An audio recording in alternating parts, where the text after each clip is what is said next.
ಅತಿ ಬಲಾನ್ವಿತನೇ. ಎಲ್ಲ ಮುದ್ದು ಮಗಳೇ ಅತ್ತ ತಂದೆ ಮುಂದೆ ನಿನ್ನ ಮನ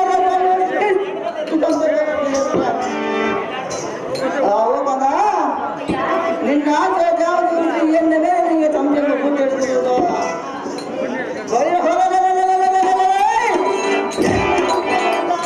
ಸಾಕು ತಲೆಗಿದರ ಎನ್ನೇ ತಂದೆಗಳು ನಿನ್ನ ಮನದ ಕೇಳುವ ತಡ ಮಾಡೋದು ತಂದ್ಕೊಡೋ ನೀವೇ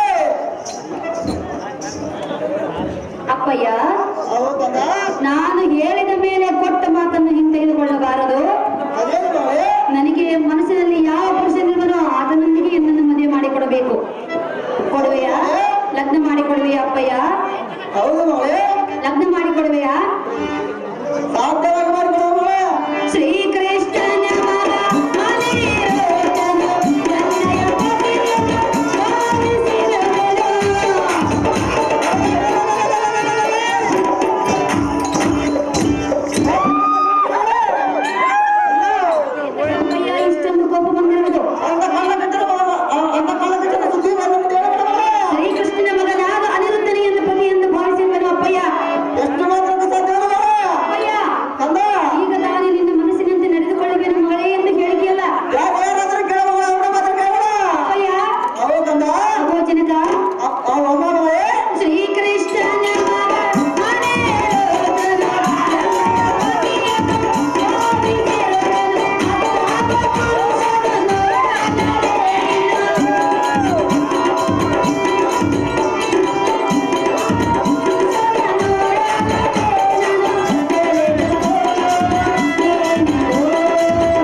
ಶ್ರೀಕೃಷ್ಣನ ಮಗನಾದ ಅನಿರುದ್ಧನೇ ಎಂದು ಪತಿ ಎಂದು ಭಾವಿಸಿರುವೆನು. ಅಪ್ಪಯ್ಯ, ಅವನನ್ನು ಬಿಟ್ಟು ಮತ್ತಾರನ್ನು ನಾನು ಲಗ್ನ ಮಾಡಿಕೊಳ್ಳುವುದಿಲ್ಲ.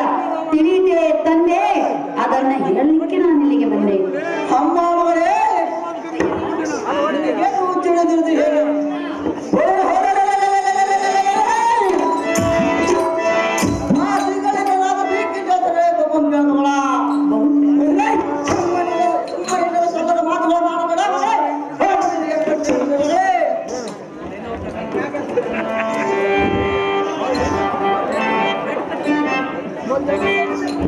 ಅಗೋ ಅಪ್ಪಯ್ಯ, ಮಗಳ ಮೇಲೆ ಸ್ವಲ್ಪವಾದರೂ ನಿನಗೆ ಪ್ರೇಮವಿಲ್ಲವೇ ಹೇಗೆ ಅಪ್ಪಯ್ಯ?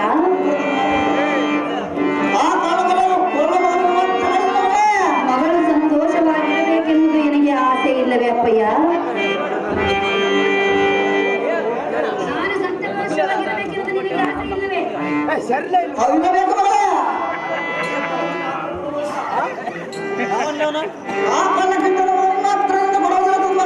ನನಗೆ ಅವನ ಮೇಲೆ ಮನಸ್ಸಾಗಿರುವುದಿಲ್ಲ ಅಪ್ಪಯ್ಯ. ಅಪ್ಪಯ್ಯ, ಹೇಳುವೆನು ಕೇಳು.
ಒಳ್ಳೆ ಬರಬೇಕೆಂದು ತಾಯಿಯಲ್ಲಿ ಗಿರಿಜಾ ದೇವಿಯಲ್ಲಿ ಬೇಡಿಕೊಂಡಾಗ ಆ ತಾಯಿ ಸ್ವಪ್ನದಲ್ಲಿ ದಾವ ಪುರುಷನ ಪ್ರತಿಬಿಂಬ ಮೂಡುವುದು, ಅವನೇ ನಿನಗೆ ಪತಿಯಾಗುವನೆಂದು ಹೇಳಿ ಅದೃಶ್ಯಳಾದರು.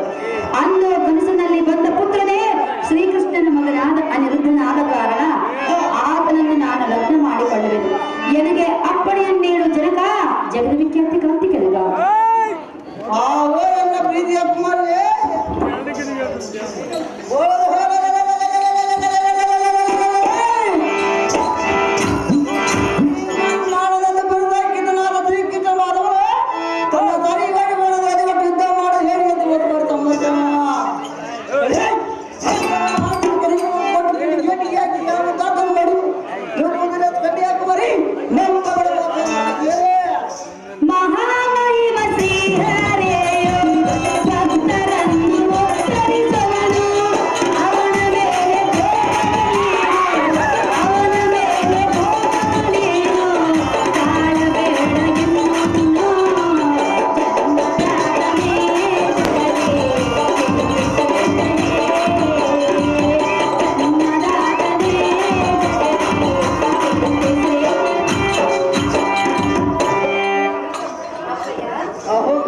ಸರ್ವ ಭಕ್ತರನ್ನು ಕಾಪಾಡುವ ಮಹಾಮಹಿಮನು ಆ ಶ್ರೀಹರಿಯು. ಅಪ್ಪಯ್ಯ, ಆ ಶ್ರೀಹರಿಯನ್ನು ನಿಲ್ಲಿಸಬೇಡ. ಮಗಳ ಅಭಿಷ್ಟಿಯಂತೆ ಶ್ರೀಹರಿಯ ಪುತ್ರನಾದ ಅನಿರುದ್ಧನೊಂದಿಗೆ ಎನ್ನ ಲಗ್ನವನ್ನು ಮಾಡು ತಂದೆ. ಅದನ್ನು ಕೇಳಲಿಕ್ಕೆ ನಾನು ಇಲ್ಲಿಗೆ ಬಂದೆ. ಅಮ್ಮ ಮಗಳೇ, ಅಪ್ಪಯ್ಯ, ಅಮ್ಮ ಮಗಳೇ, ಇದೆಲ್ಲ ತಿಳಿಯುವುದಿಲ್ಲ. ಸುಮ್ಮನೆ ಸತಿಗೊಡದೆ ಹಂತಪುರದಲ್ಲಿ ಸತಿಗೊಡದೆ ಕೂಡ ಸಂತೋಷದಿಂದ ಪಾವನ ಮಾಡಿ ಕಂಡಿದೆ ಅಂತ ಹೇಳ್ತೀನಿ ರಾಜ.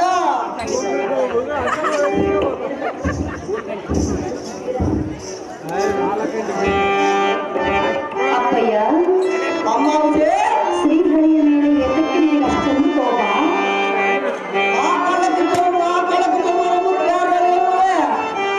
ಅವನ ಮಗನಾದ ಅನಿರುದ್ಧನೊಂದಿಗೆ ಲಗ್ನವನ್ನು ಮಾಡಿದರೆ ಮಾತ್ರ ನಾನು ಸಂತೋಷವಾಗಿರುವೆನು. ಅಪ್ಪಯ್ಯ, ಮಗಳ ಮಾತನ್ನು ಧಿಕ್ಕರಿಸುವೆ ಅಪ್ಪಯ್ಯ. ಹೇಳುವೆನು ಕೇಳು. ಜನಕ ಲಾಲಿಸೆನ್ನ ನುಡಿಯ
ಸುಖವಾಗಿರಬಲ್ಲನೆ.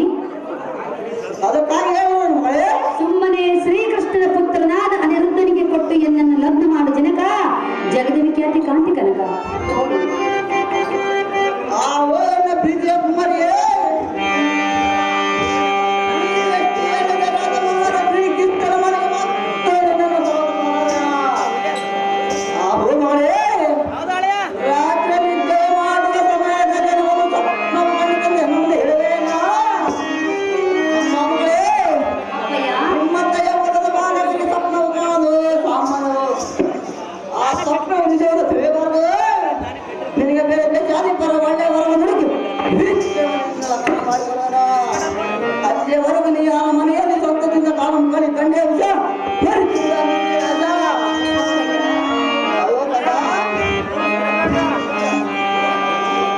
ಅಪ್ಪಯ್ಯ ಆಗೋ ಮಗಳೇ ಇದುವರೆಗೂ ಅನಿರುದ್ಧನೆ ಕಟ್ಟಿಕೊಳ್ಳಬೇಕೆಂದು ಮನಸ್ಸಿನಲ್ಲಿ ನೂರಾರು ಕನಸುಗಳನ್ನು ಕಟ್ಟಿಕೊಂಡಿರುವುದು ಅಪ್ಪಯ್ಯ. ಇಂಥಾಟವ ಎಷ್ಟು ಮಾತ್ರಕ್ಕೆ ಸಾಧ್ಯವಿಲ್ಲ ಮಗಳೇ. ಎನ್ನ ಮನಸ್ಸಿಗೆ ನೋವುಂಟನ್ನು ಮಾಡಬೇಡ ಅಪ್ಪಯ್ಯ. ನಾವು ವಾದನ ಚಿಂತೆ ಇಲ್ಲ ಮಗಳೇ. ಅಹೋ ಜನಕ ಆಗೋ ಮಗಳೇ ಹೇಳುವೆನು ಕೇಳು. ಅದನ್ನು ಚೆನ್ನಾಗಿ ಹೇಳು ಮಾಮೂಲೆ. ನಿನ್ನ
ನನಗೆ ಅಪ್ಪಣೆಯನ್ನು ನೀಡಿ ಸಂತೋಷವನ್ನು ನೋಡು ತಂದೆ.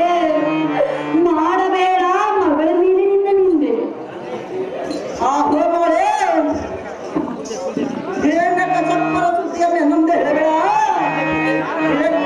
ನಾನೇನು ಹಿರಣ್ಯಕ ಚಪ್ಪರವೇ ಆ ಹೋಮಗಳೇ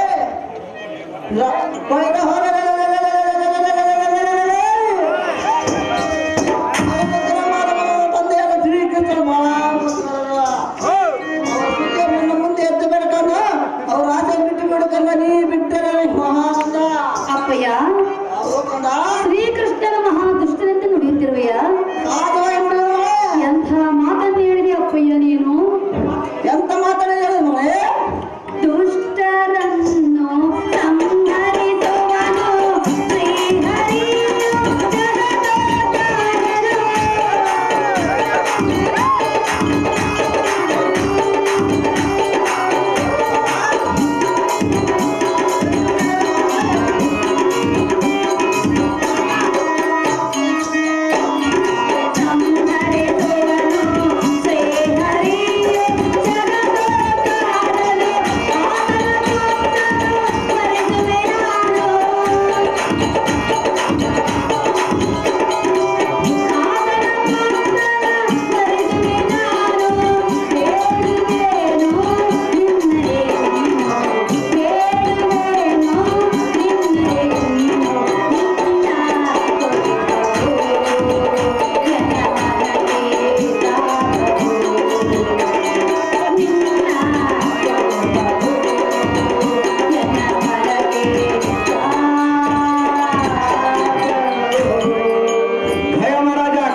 ಮದುವೆ ಮಾಡು ನಿನ್ನ ಮನಸ್ಸಿನಲ್ಲಿರುವ ನೋವನ್ನು ಬಿಟ್ಟು. ಅಪ್ಪಯ್ಯ, ಅಮ್ಮ ಮಾಲತಿ, ಇದೇ ನನ್ನ ಕೊನೆಯ ಮಾತು. ಮತ್ತಾರನ್ನು ನಾನು ಲಗ್ನವಾಗುವುದಿಲ್ಲ ತಂದೆ. ನೀನೇನಾದರೂ ಇದನ್ನು ತಪ್ಪಿದರೆ ನಿನಗೆ ತಪ್ಪದು ಲೋಕದ ನಿಂದೆ. ನೀನೆತ್ತು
ಇದೆಯಾ? ಅದೇನು ದೇವ? ಯಾವತ್ತು ತಪ್ಪು ದೇಶದ ರಾಜರಿಗೆಂದು ಯಾರ ಪಟಕ್ಕೆ ತಮ್ಮ ರಾಜಗಳನ್ನು ಬಿಟ್ಟು ಸೋಮನಿಗೆ ಕೆಲಸ ಎನ್ನಲ್ಲಿ ಏನಾದರೂ ತುಡುಕಿ ಗಗನಕ್ಕೆ ಬಂದು ತಪ್ಪುಕೊಂಡ ನಮ್ಮನ್ನು ಮುಕ್ತಿ ಪದದಿಂದ ಇವತ್ತು ಪತಿ ಕಲಿಸಿ ತಪ್ಪು ಕಾಣಿಕೆಯನ್ನು ತೆಗೆದುಕೊಂಡ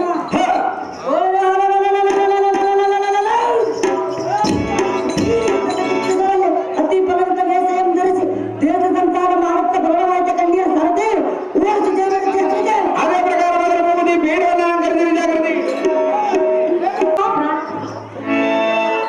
ಸಂಜೆ ಚಿನ್ನಪ್ಪನ ಮಗ ನರಸಿಂಹ ಅವರು ಬಾಣಸರ ಪಾತ್ರೆ ಕಾಯಿಲೆ ರೂಪಾಯಿ ಕೊಟ್ಟಿರ್ತಾರೆ. ನೀನು ಹೋಗುವ ಪಯಣವೆಲ್ಲಿಗೆ ಸುಂದರ ನಿನ್ನ ಸತ್ಯಗಳ ಮುಂದೆ ತಿಳಿಸಬೇಕಲ್ಲವೇ? ಪ್ರಿಯಾ ಏತಕ್ಕೆ ತಿಳಿಸುವುದಿಲ್ಲ? ಹೋದ ಕಾರ್ಯವು ಜಯವಾಗಲೆಂದು ಸಾಕ್ರೆ ಸುಂದರ ಸುಂದರ ಕೇಳಿದರೆ ಕೇಳು.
ಸುಂದರ ಸಲ್ಲಲಿತ ಬಿಲ್ಲು ಬಾಣಗಳನ್ನು ಹಿಡಿದು ನೀನು ಹೋಗುತ್ತಿರುವಂತಹ ಪಯಣಗಳಿಗೆ ಕಾಂತ ಮಹಾಗುಣವಂತ ಆಕೆ ಎಂದು ಮುತ್ತು ಮೂತ್ತು ನಾಂಗಿಯಾದ ಮಡದಿಸಿದ ಮೇಲೆ ಸುಂದರ ನಾನು ಹೋಗುವ ಪಯಣದ ಜೊತೆ ನಿನಗೆ ಎತ್ತಕ್ಕೆ ಬೇಕು. ನನಗೆ ಬೇಕಾಗಿರೋದಕ್ಕಾಗಿ ಬಂದಿರುವೆನು. ನಿನ್ನ ಹೇಳ್ತೀನಿ ಪ್ರೀತಿನಿಂದ ಕೇಳುವ ನೀನು ಪ್ರೀತಿಯಿಂದ ಹೇಳು. ಕಾರ್ಯದ ಸುದ್ದಿಯನ್ನು ನೀವು ಹೇಳಬೇಡ ಸುಂದರಿ. ಕಪ್ಪು ಕಂದರೆ ಕಾಂತ ಅಂತೆ ರಾಜ್ಯದ ಕಾರ್ಯದ ಸುದ್ದಿ ನನ್ನ ಮುಂದೆ ಹೇಳುವುದಿಲ್ಲ. ಹೌದು ಸುಂದರಿ. ಪ್ರಿಯ ಹೇಳೆ ಹೃದಯೇಶ್ವರ ಉದ್ದೇಶ್ವರ ಯಾವುದಕ್ಕಾಗಿ ಹೇಳುವುದಿಲ್ಲ ರಾಜ್ಯದ ಕಾರ್ಯದ ವಿಷಯ? ಯಾವ ಕಾರ್ಯ ಹೋದ ಕಾರ್ಯ ಜಯವಾದ ಸುಂದರಿ. ಹೋಗುವುದು ಜಯವಾಗುವುದಿಲ್ಲ. ಹೌದು ಸುಂದರಿ. ಸುಂದರ ಸುಂದರಿ ಹಾಗಾದ್ರೆ ಹೇಳಿ ನನಗೆ ಕೇಳು. ಸುಂದರಿ ಕೈ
ನಿನ್ನ ಬಿಂಕದ